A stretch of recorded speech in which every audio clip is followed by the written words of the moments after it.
What's defamation? Huh?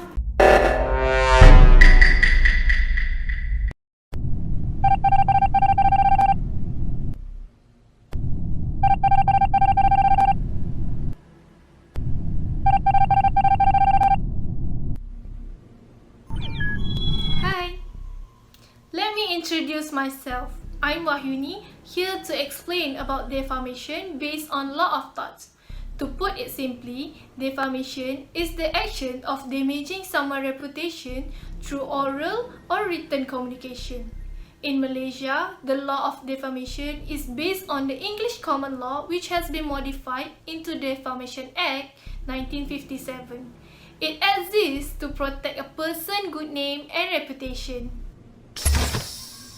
There are two types of defamation, libel and slander. To make it easy, just remember this.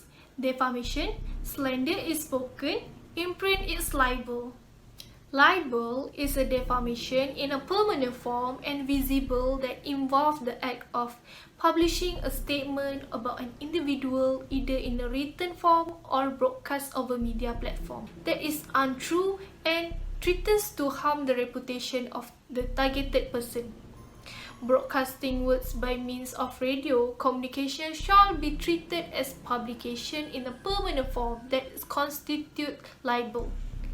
Libel is actionable as the plaintiff need not prove any damage. Meanwhile, slander is a defamatory statement in a temporary form in which publication are usually through spoken word or gesture. A slander is not actionable. Therefore, the plaintiff needs to prove actual or special damage in order to succeed in his action. The meaning of actual or special damage refers to actual financial loss or any loss that may be measured in the monetary terms. There are 5 exceptions to the requirement of actual damage in cases of slander. The first is slander to women. Under Section 4 implies that the publication of words which impute adultery to any woman or girl require no proof of actual damage. Just as in Luke Kailam versus Sim Ai Leung, when the court held that slander was established when Luke Kailam claimed that Sim Ai Leung was a prostitute that charged 50 ringgit for entertainment. Second is a slander to a person, professional or business reputation. Section 5 of Act mentioned where words are calculated to disparage the plaintiff in any profession, calling, trade or business at the time of publication. It shall be necessary office for the plaintiff to prove special damage. The third is imputation of a crime is actionable if only the words indicate the plaintiff is involved in a crime which attracts corporal punishment. Hi, Taya here to add. The next is imputation of contagious disease. It speaks for itself. For example, stating that a football player was playing at Euros as COVID-19, which led being excluded from his fixtures. And the last is slander to title. Under Section 61B, mentioned the plaintiff need not prove special damage if the words were made calculated to cause pecuniary damage.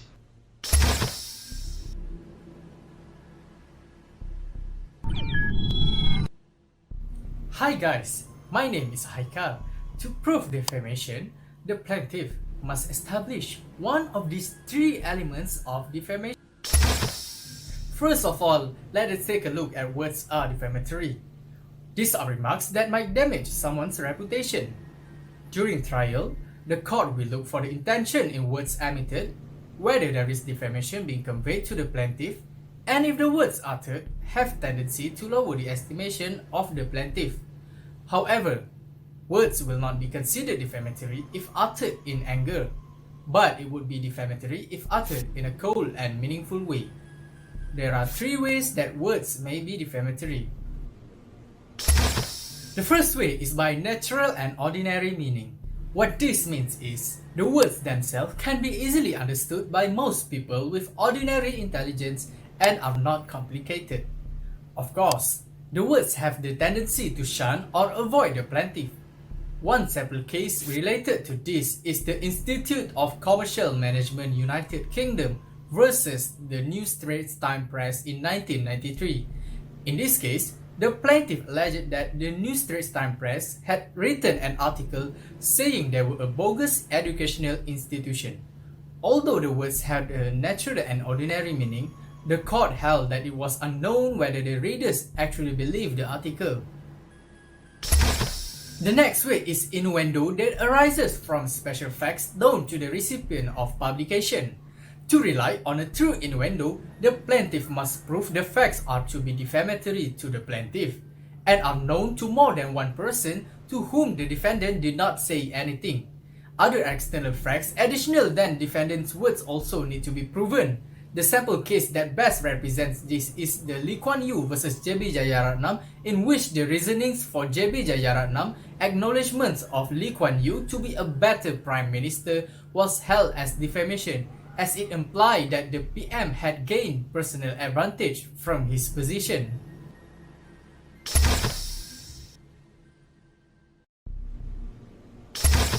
And last but not least is juxtaposition. It involves the usage of visual effects that have the tendency to lower one's estimation in the public.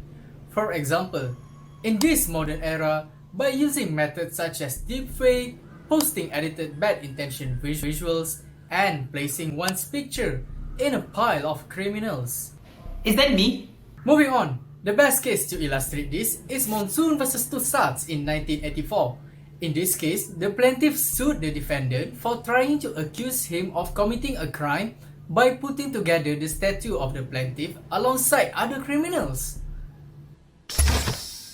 Hi, it's Dylan again. The second element is words refer to the plaintiff. What is plaintiff? Someone who brings a lawsuit against someone into court. For example, if I sued you for defamation, then I'm the plaintiff and you the defendant. But I must first establish that your words refer to me, be it by description or name.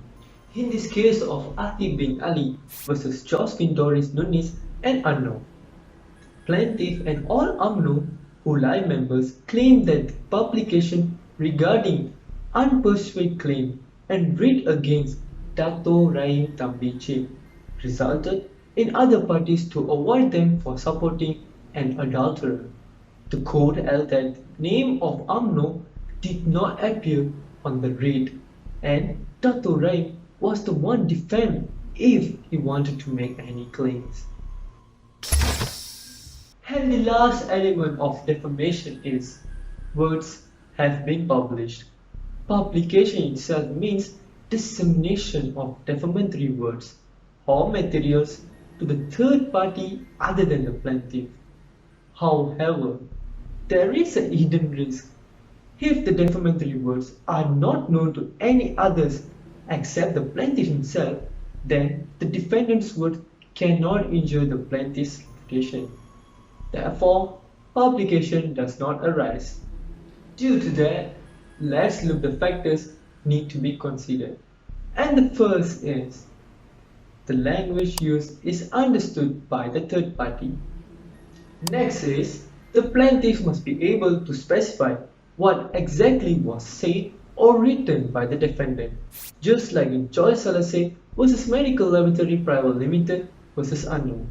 The word syphilis was used against the plaintiff to the Canadian Embassy. Third is, the plaintiff must be able to prove the identities of persons to whom the defamatory words are published. Under the case of Dr. Jenny vs. S. Pakinathan, 1988, the defendant wrote 2 letters indicating that the plaintiff had committed a breach of trust. The court held the sending copies of said letter to other parties constituted publication. Hence, words spoken in public can amount of publication. And the last is, if the words are repeated or copied, a new defamation arises. Generally, the first person who produces the defamatory materials is liable for subsequent publication. Hello there, I'm Iman. Going into the defenses of defamation, it is divided into these 6 categories.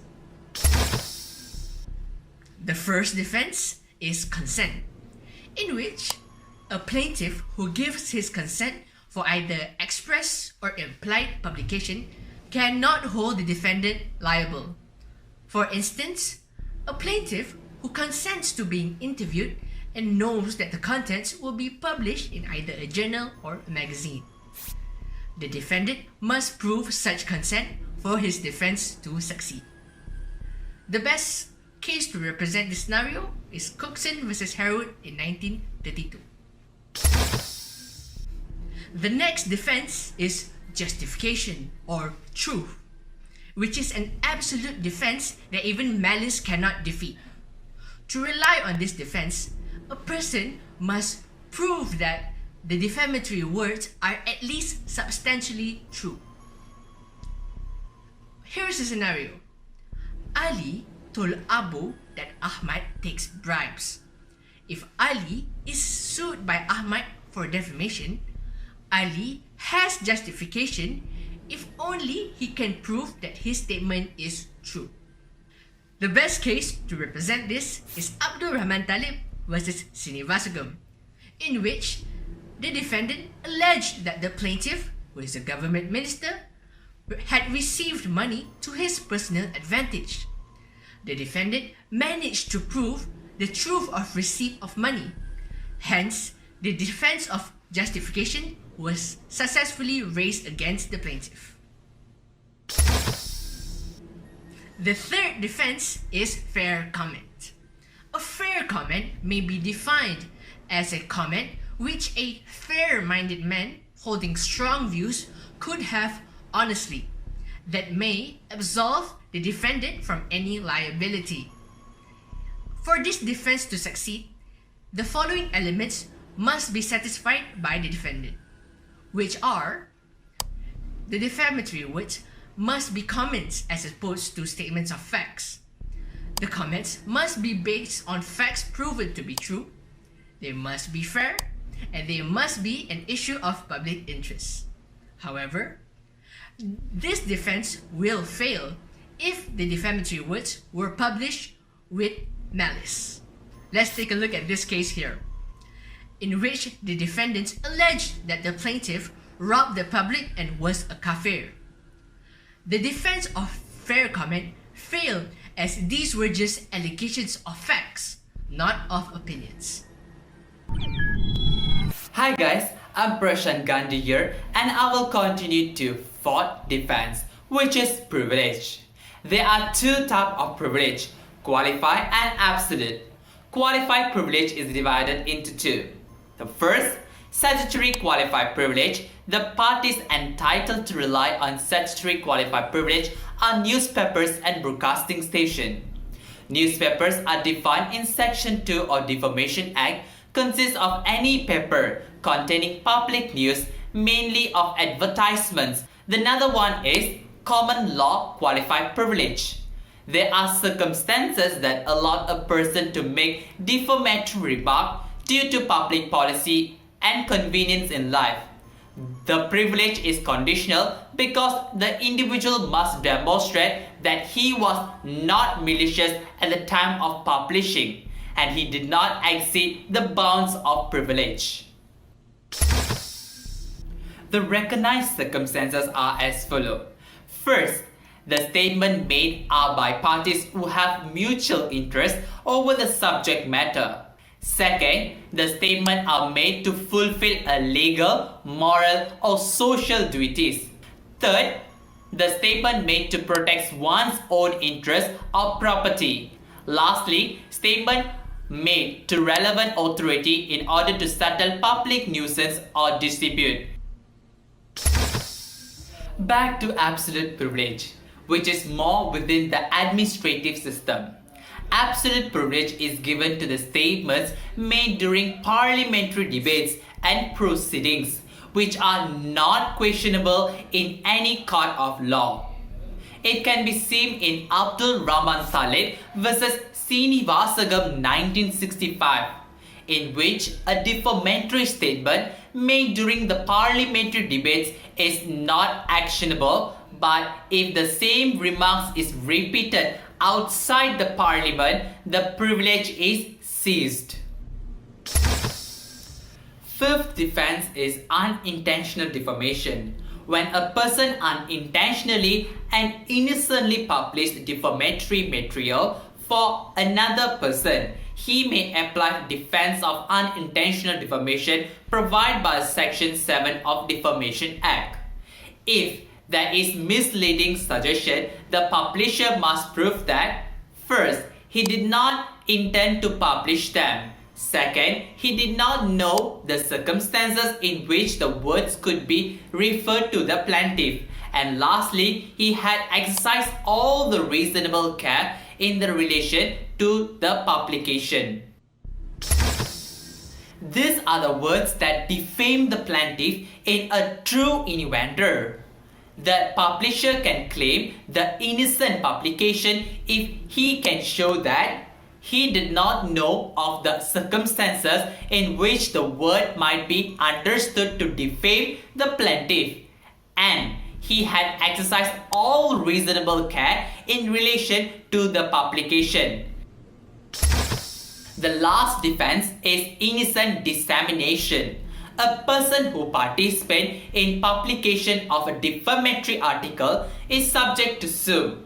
Mere distributors or delivery boys are entitled to above defense, just as in Visitelli vs. Moody's Select Library Limited 1900s, where the defendant is entitled to the defense if he is not the author, printer, or the first and main publisher of the defamatory article. Additionally, he must also prove that he was unaware of the publication of libel. To wrap up, defamation has been noted to be the issuance of the statement which are meant to harm the reputation of a person. When invoking a defamation law, it is mandatory that one ensures that his or her reputation has been harmed. Remember, these laws are meant to protect your reputation. Finally, unregistered groups are not considered to have any reputation at all. Thank you, that is all from us.